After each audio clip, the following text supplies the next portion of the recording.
안식일이 다 지나고 안식 후 첫날 새벽이 되었습니다. 밝지 않은 여명의 두 여인이 부지런히 걸음을 재촉하면서 어디론가 가고 있었습니다.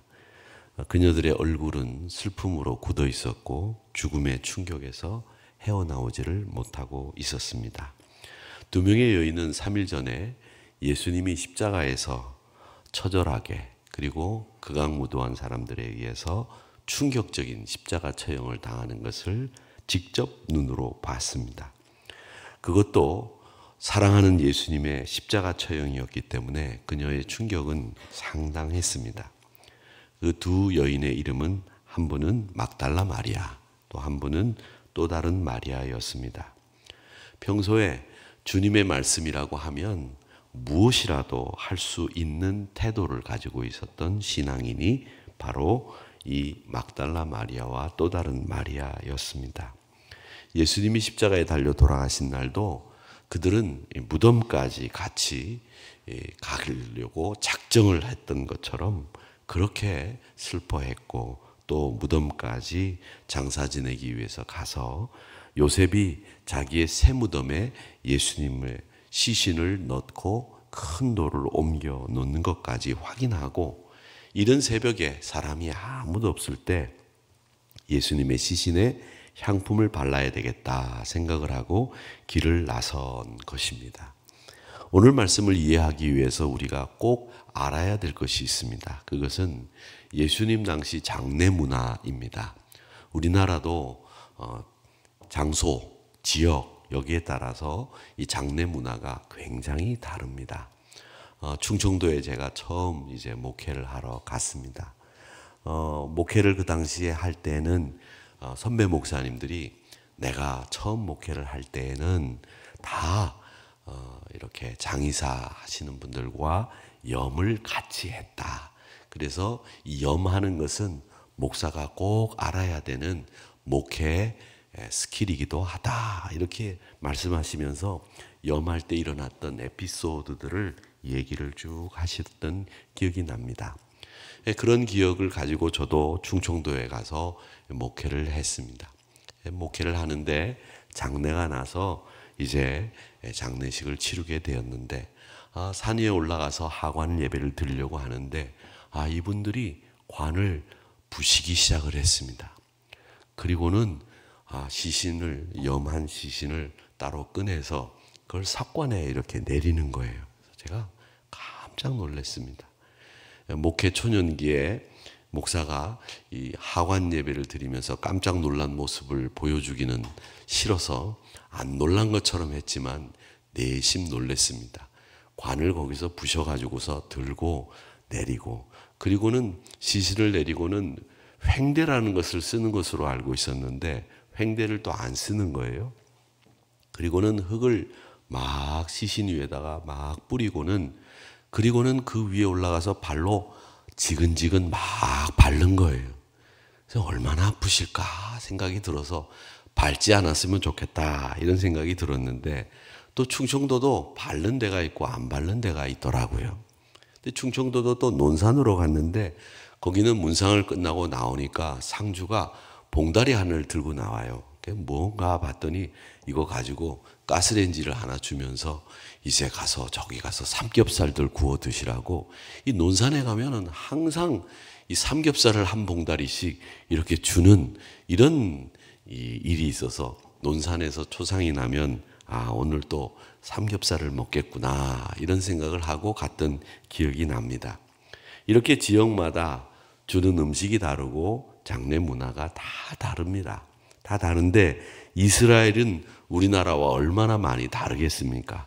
떨어져 있어도 많이 떨어져 있고 또 우리와는 만난 적도 없는 사람들이기 때문에 이 장례 문화가 굉장히 달랐습니다. 우리는 3일장이나 5일장을 합니다. 3일장이나 5일장을 하는 이유는 예전에 죽었는지 살았는지를 잘 모르기 때문에 죽었던 분들이 다시 살아날 수도 있다라는 이런 통념 때문에 3일 동안 지켜보자라는 생각에 3일장을 치렀다고 합니다. 그런데 요즘 나오는 이야기들을 들어보면 3일장이 아니라 죽으면 빨리 갖다 버리고 싶은 분들이 있는 모양이에요. 제가 전에도 한번 말씀을 드렸습니다마는 할아버지가 돌아가셨어요. 돌아가셔서 의사가 돌아가셨습니다. 이게 사망 선고를 해서 이제 할아버지를 모시고 영안실로 내려가는데 할아버지가 영안실로 내려가는 중에 깨어나셨어요. 그래서 할머니 보고 말은 못하고 할머니 보고 나 살아났다고 그렇게 이야기를 하니까 할머니가 못 본 척하고 이러고 내려가는 중입니다. 그런데 할머니가 못 본 척하고 그냥 가니까 너무 답답하잖아요. 자기가 살아났으니까. 그래서 나 살아났다고 나 빨리 병실로 가자고 그랬더니 할머니가 다 사람들이 있는 데서 의사가 죽었다는데 이렇게 이야기를 하고 영안실로 시신을 모셨다는 이야기가 있습니다.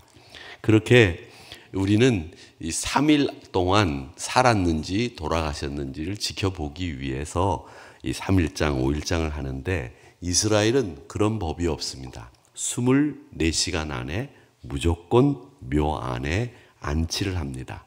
요즘처럼 화장을 하거나 흙에다 묻는 게 아니고 이스라엘 사람들은 동굴을 파서 그 동굴 안에 모시기 때문에 3일장을 해야 될 이유도 없는 거죠. 또 3일장을 해야 될 정도로 그렇게 지켜봐서는 이 시신이 썩기 때문에 사람들이 견딜 수가 없어서 더운 여름 날씨에 바로 24시간 안에 시신을 처리해야 되는 그 날씨, 기후가 그들의 장례 문화를 그렇게 만들었다 봅니다. 신명기 21장 23절 말씀에도 보면 그 시체를 밤새 나무 위에 밤새도록 두지 말고 그날에 장사하여 내 하나님 여호와께서 내게 기업으로 주시는 땅을 더럽히지 말라. 나무에 달린 자는 하나님께 저주를 받았음이니라. 이렇게 말씀을 하시면서 사람이 죽으면 바로 당일 장사를 지내고 묘에 안치해라. 이렇게 말씀을 한 거죠. 유대 지역은 산악 지역입니다. 사실은 예루살렘도 해발 700m, 800m 정도 되는 고지대라 여름에 우리가 성지순례를 가면 우리가 덥기 때문에 예루살렘도 더울이라고 생각을 하고 반팔만 가지고 갔다가 혼쭐이 납니다. 겨울에. 겨울도 아닌 이 밤에 추워서 너무 견디기가 어려울 정도로 날씨가 춥습니다. 해발이 높기 때문에 그렇습니다. 근데 여기는 흙을 조금만 파면 석회암이 나오고 물도 석회가 많이 담겨 있어서 물도 퍼렇습니다. 그래서 이 땅을 파면 땅이 쉽게 파져요. 그리고 부자들은 그 땅이 쉽게 파지는 것을 이용해서 무덤을 미리 준비해 둡니다. 매장지는 땅에 묻는 것보다 무덤을 동굴처럼 석회를 파내서 그곳에 시신을 넣어두는 이런 매장 방법을 썼다라는 거죠.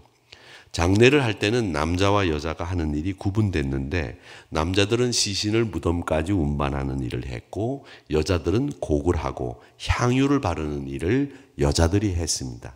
그 향유는 시신을 썩지 않게 바르는 이집트의 장례 문화와는 달리 이스라엘 사람들은 시신이 썩을 때 냄새가 중화되도록 하기 위해서 이 향유를 시신에 발랐다라는 거죠. 예수님이 돌아가시고 난 뒤에 예수님의 시신을 세마포에 쌓아서 넣어두기는 하고 안치는 했는데 이 향품을 바르는 일을 하지 않았기 때문에 새벽 이른 시간에 이 여인들이 예수님의 시신에 향품을 바르기 위해서 갔다라고 하는 겁니다. 그런데 이 여인들이 예수님의 시신에 향품을 바르기 위해서 갔을 때 그 여인들의 걱정이 있었습니다. 그 걱정이 뭐냐면 예수님의 시신을 안치하고 돌아올 때 큰 돌로 그 무덤을 막는 것을 보았습니다. 그런데 이 두 여인의 힘으로는 그 큰 돌을 굴릴 재간이 없었기 때문에 마가복음 16장 3절에 보면 서로 말하되 두 여인이 향품을 바르러 가면서 뭐라고 얘기했느냐면 우리를 위해서 무덤에서 누가 돌을 굴려줄 것인가 이걸 걱정하며 갔다는 겁니다. 이 걱정을 하고 갔다는 것은 예수님의 부활을 생각지도 않았다는 거죠. 그런데 가보니까 놀라운 일이 벌어졌습니다. 숨이 넘어갈 지경입니다. 게다가 강한 지진까지 일어나서 더 이상 두 발로 서 있기 힘들어서 주저앉은 그녀의 눈에 믿기 어려운 광경이 계속 보이는 겁니다. 그리고 혼란 속에서 무덤 속을 들여다보니까 예수님의 시신이 사라진 거예요. 우리가 이 이야기에 다행스럽게도 결말을 잘 알고 있습니다. 그 결말을 우리가 잘 알고 있기 때문에 이 이야기가 혼란스럽지도 않고 당황스럽지도 않지만 이 여인들은 이 결말을 모르기 때문에 굉장히 당황하고 어쩔 줄 몰라 했습니다. 예수님이 부활하셨다고 하는 그 사실 앞에 그녀들은 믿어야 할지 믿지 않아야 될지 혼돈 속에 빠져 있었다는 거죠. 마가복음 16장 8절의 말씀에 보면 여자들이 몹시 놀라 떨며 나와 무덤에서 도망하고 무서워하여 아무에게 아무 말도 하지 못하더라. 사람이 죽는 것도 무섭습니다. 사실은 사람이 죽을 때는 정을 띠고 간다고 해서 가까운 사람도 죽으면 들여다보고 있으면 겁이 좀 나요. 죽음이라고 하는 것이 우리에게 주는 제일 첫 번째 감정은 무서움입니다. 그 무서움이 살아 있었다. 그리고 그 죽은 사람이 살아 있었다라고 하는 것은 더 놀래키는 일이죠. 그런데 이 부활이라고 하는 것에 대한 확신도 경험도 없는 여인들에게 예수님이 살아나셨다고 하는 것은 그야말로 패닉 그 자체입니다. 혼란과 혼동, 이루 말할 수 없는, 어떻게 할 수 없는 상황에 빠져 들어가는 거죠. 그런데 우리는 여기서 성경의 가르침을 들어야 됩니다. 주님이 아무리 부활하셨다고 외쳐도 눈으로 확인하고도 못 믿는 사람이 있는 이 마당에 내 심령 깊은 곳에서 이 부활을 믿지 않으면 의심의 영은 계속해서 여러분들을 주님을 향해서 가는 발걸음을 못 가게 막는 겁니다.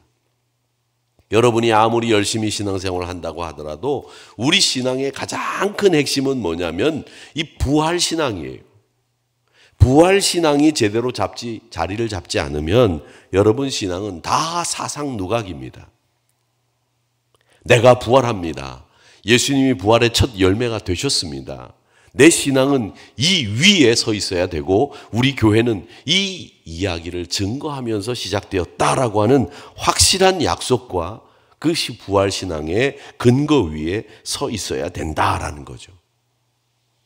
그런데 우리는 주님이 부활하셨는데도 아직까지 빈 무덤에서 고집스럽게 살아가고 있는 신자들이 있습니다. 그게 내 인생이 아닌가 한번 생각해 보세요. 그게 내 문제가 아닌가 생각해 보십시오.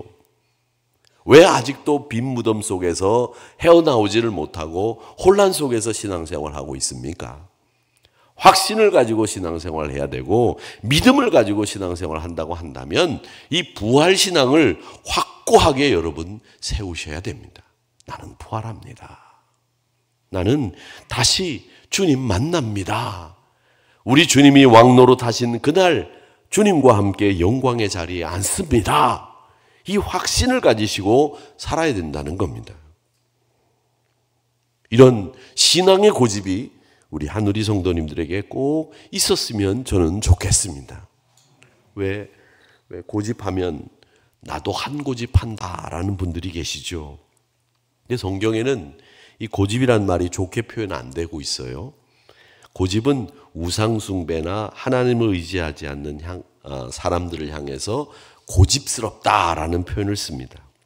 근데 이 고집스러운 것은요, 자기 경험이나 또 자기의 실패나 자기의 곤란한 경험을 피하기 위해서 항상 원칙을 지키려고 하는 이 관성이 생기기 때문에 이 고집이 생기는 거예요. 내가 이렇게 하다가 실패한 적이 있어. 그렇기 때문에 나는 다시는 이런 일을 안 해. 고집이 생기는 거죠. 관성이 생기는 거예요. 그렇게 안 하겠다라고 하는 생각을 하면서 산다는 거죠. 그런데 그렇게 안 하면서 살아보니까 사람들이 인정해주고 사람들이 존경하고 공경하고 또 일도 잘 되고 그러면 되는데 실패하고 사람도 나를 무시하거든요. 나를 바보로 알거든요. 나를 만만하게 보거든요. 그러니까 내 고집을 안 꺾는 거예요. 그래서 고집이 센 분들은 대개가 보면 실패 경험이 많은 분들이 고집이 세다고 하죠. 그것이 때로는 목적을 향해서 가는 노상에 도움이 되기도 하지만 때로는 별스럽지 않은 일인데도 사람들을 힘들게 하는 경우들이 참 많습니다. 고집을 부리는 까닭에.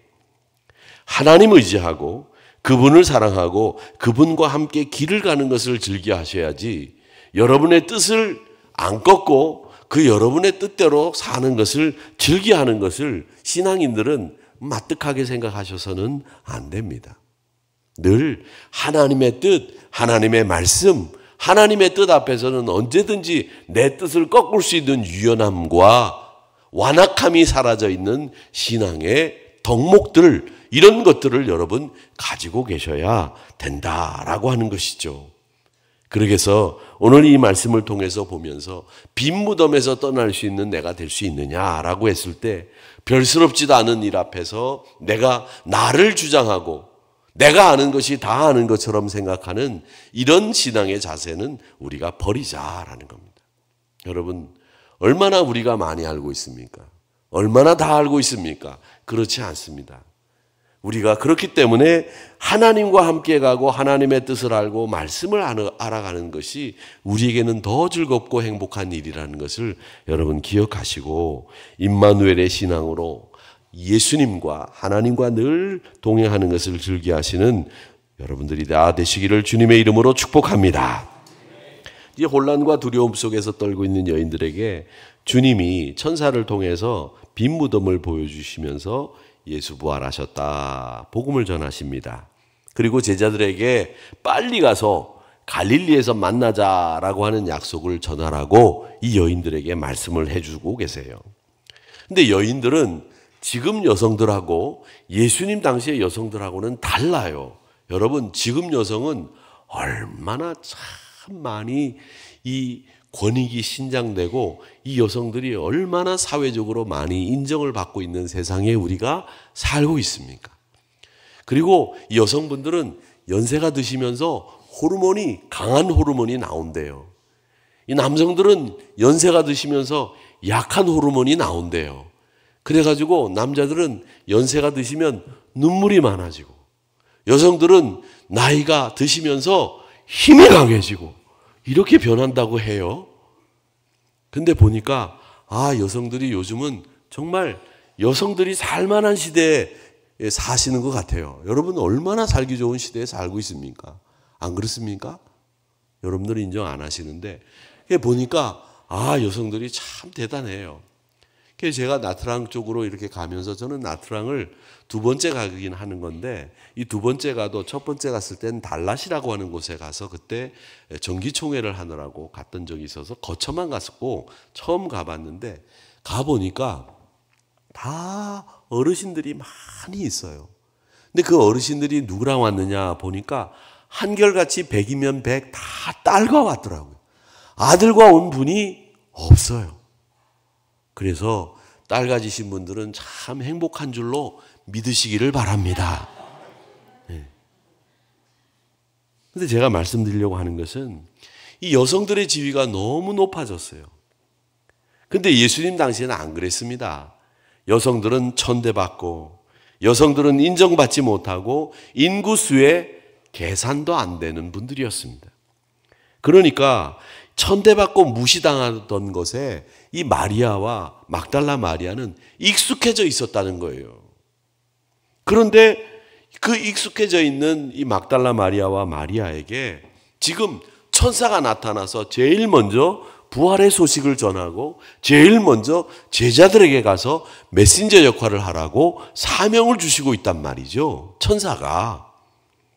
그러니까 이 혼란은 앞에서 겪었던 혼란과는 또 다른 혼란을 지금 겪고 있는 거예요. 마음을 가다듬고 아무리 생각해봐도 이런 중요한 일을 우리가 할 수 있을까라는 생각이 들 정도로 이 천사들의 말은 이 여인들을 인정하고 이 여인들을 대우하는 말씀이었다라는 겁니다. 그러니까 여러분 과감히 미련을 버리고 아쉬움을 버리고 두려움과 큰 기쁨으로 빈 무덤을 떠나서 제자들에게 예수님이 다시 사셨다는 것을 알리기 위해서 뛰어가는 이 여인들의 모습을 상상해 보시기를 바랍니다. 비통에, 탄식에, 무덤의 돌을 어떻게 굴릴 것인가 걱정하며 가던 여인들의 모습과는 완전히 다른 모습으로 바뀌어 있는 여인들을 보는 거죠. 고귀한 아름다움과 감동을 주어야 된다는 사명감에 부르르 떨면서 제자들 향해서 달려가는 여인들을 본다는 거죠. 여러분, 이런 감동과 은혜를 경험할 수 있었던 이유가 뭔가 한번 생각해 보십시오. 그 이유는 바로 예수님의 시신에 향품을 바르러 가기 위해서 헌신의 마음으로 달려가는 그들에게 하나님께서는 이런 은혜를 더하신 겁니다. 저는 이 헌신이 어떤 모양으로 나타나든지 이 헌신의 자리에 있는 분들에게는 하나님은 꼭 분명히 은혜를 더하신다라는 확신을 가지고 있습니다. 그 헌신의 자리를 여러분 남에게 뺏기지 마십시오. 그 헌신의 자리는 여러분에게 은혜의 통로가 열리는 아주 소중한 자리라고 하는 것을 기억하시기를 바랍니다. 마지막으로 오늘 이 여인들이 처음 가졌던 마음은 두려움입니다. 오늘 말씀을 한번 보십시오. 제일 많이 나오는 말씀이 뭔지 아십니까? 무섭다라는 표현입니다. 무서워서, 무서워하여, 무서워하지 말라. 그리고 예수님이 제일 먼저 제자들에게 하신 말씀이 뭡니까? 평안하냐. 무서움이라고 하는 이 말씀은 죽음을 상징하는 가장 대표적인 감정이에요. 그 두려움이, 죽음 때문에 생기는 두려움이 우리 마음속에는 여러 가지 형태로 남아있다는 겁니다. 거절에 대한 두려움, 죽음에 대한 두려움, 실패에 대한 두려움, 여러 가지 두려움들이 우리가 살면서 이 세상에서 경험하게 되는 겁니다. 여러분은 어떤 두려움을 가지고 계신지 한번 생각해 보세요. 여러분 나름대로 다 가지고 있는 두려움들이 있습니다. 두려움이 없는 사람은 없어요. 그런데 우리가 살아가면서 다른 사람을 향해서 몸으로, 마음으로, 입으로 외치는 이 복음은 뭐냐? 두려워하지 말라. 평안하냐라고 묻는 이 예수님의 말씀이 우리에게는 복음인 거예요. 사랑하는 성도 여러분, 아직도 두려움으로 빈 무덤에서 떠나지 못하는 신앙인으로 살고 계시지는 않습니까? 빈 무덤에서 떠나십시오. 실패의 빈 무덤, 걱정의 빈 무덤, 이런 빈 무덤들이 여러분 삶 속에 얼마나 있는지 모르겠지만 그런 빈 무덤에서 떠나셔야 되고 두려움에서 헤어나오셔야 되고 우리는 그 두려움을 이길 수 있는 방편, 믿음을 가지고 있기 때문에 여러분 이기셔야 됩니다. 의심으로 아직도 빈 무덤에 남아 이 무덤을 살피고 앉아있는 신자 돼서는 안 됩니다. 해마다 돌아오는 이 부활절 앞에서 여러분 인생의 의미를 깨우치는 중요한 부활절의 의미가 뭡니까? 그 빈 무덤의 자리에서 일어나 떠날 수 있는 이 시간이 이 부활주일입니다. 제자들을 향해서 부활의 소식을 전했던 그 여인처럼 우리도 빈 무덤을 떠나야 됩니다. 군대 가면 처음 이제 훈련을 하다가 이제 첫 주는 아니고 2주 정도 되면 저는 이제 논산에서 훈련을 받았습니다. 논산에서 훈련을 받았는데 이제 2주째 되던 날 주일날 논산의 연무대 교회를 갔습니다. 그 연무대 교회를 갔는데 거기에 훈련병들이 꽉 차 있어요. 근데 그 훈련병 때는 이 짝대기 하나 달고 있는 이등병이 얼마나 높아 보이는지 몰라요. 와, 세상에 별보다 더 높아 보여요. 그런데 거기서 예배를 드립니다. 그 예배를 드릴 때의 감격과 기도하고 찬송할 수 있다고 하는 그 벅찬 느낌을 지금 저도 기억하고 있습니다. 예배를 드리면서 울지 않는 군인이 없을 정도로 다 웁니다. 눈물을 펑펑 흘리면서 하나님 앞에 예배를 드립니다. 정말 그때 받은 은혜는 평생 잊지 못할 정도로 큰 은혜를 받습니다. 그런데 그렇게 큰 은혜를 받고 눈물을 펑펑 흘리던 그 군인들이 제대하고 사회로 돌아가면 그 감격적인 신앙이 유지되느냐 하는 거죠. 오늘도 저도 교회도 오고 여러분도 교회 오셨지만 여러분 교회 오실 때 그 옛날 처음 훈련병으로 훈련을 받다가 처음 논산 연무대 교회에 가서 예배를 드리면서 받았던 그 감격과 찬송의 기쁨이 여러분 안에 지금도 남아 있습니까? 저도 사라지고 없는 것 같아요. 그리고 사실 군대에 있을 때에도 계급이 높아지면서 자유롭게 예배를 드릴 수 있게 되면 그 감격을 벌써 잊어버립니다. 힘든 상황 속에서 맛본 은혜를 이 환경이 변하면 생각하지 못하는 거죠. 그래서 후배 군목 목사님들이 이런 얘기하는 것을 저는 들었습니다. 군대에서 신앙생활하는 것은 꼭 여성이 상상 임신하는 거하고 똑같다. 감격이 벅차오르지만 눈물을 펑펑 흘리면서 예배를 드리지만 실상은 생명을 낳지 못하는 상상 임신에 지나지 않는 일로 끝나고 마는 거죠. 뭉클어린 감동을 맛보지만 그냥 감정으로 끝나고 내가 임신했다라고 하는 생각만 했지만 정작 아이는 못 낳는 거죠. 감격의 기억만 있는 거죠. 임신의 흔적들만 마음속에 머릿속에 남아있지 아이는 못 낳는 상상 임신과도 같은 것이 그 연무대의 훈병들의 신앙생활이다. 이렇게 이야기하는 것을 들은 적이 있습니다.